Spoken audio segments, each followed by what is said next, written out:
They have criticized the human rights record, the number of executions, for instance, haven't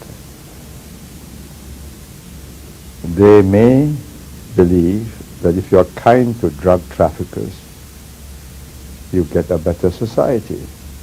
In America, they're changing their minds and they're sending people back to death row. In Singapore, before you land, their hostess or the steward will announce that there are very heavy penalties if you're found with more than a stated number of grams of certain prohibited drugs. And if you still come in with a few kilos of them, which will destroy hundreds, thousands of families, one death is too kind, because you're killing that family every day for years and years and years, that a daughter or a son is an addict. But the per capita rate of executions in Singapore is much higher than in the United States, Have you worked it out? according to Amnesty International. Have they worked it out Apparently. accurately? Per capita of what? Per capita of drug traffickers or per capita of population of Singapore? I am executing foreign drug traffickers. Let me tell you, the people who have been executed. Nigerians, because Nigerians are the most unlikely of drug traffickers in this Asian society.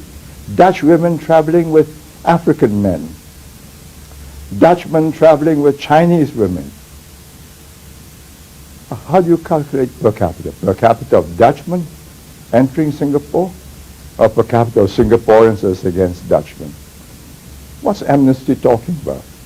Do they know what's happening? Do they ask themselves, what would happen if we send them all to prison for 5, 10 years, and we'll have to make more prisons because there'll be such an endless stream of them? And this is despite the death penalty.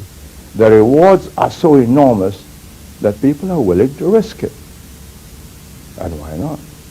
Would you say that over the 31 years as you were Prime Minister that you were a ruthless man?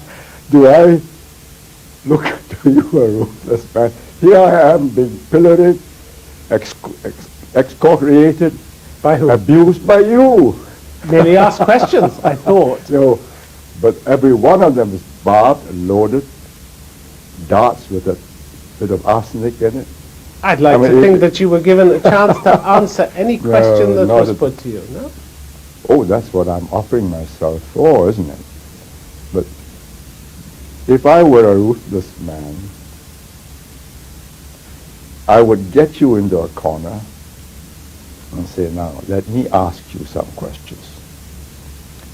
Why do you start with the assumption that your interviewee is always dumb and that you are smarter than him? Why do you assume that Asians are somehow unable to understand Western ways of life and that they would be so much better if they would become more like the West?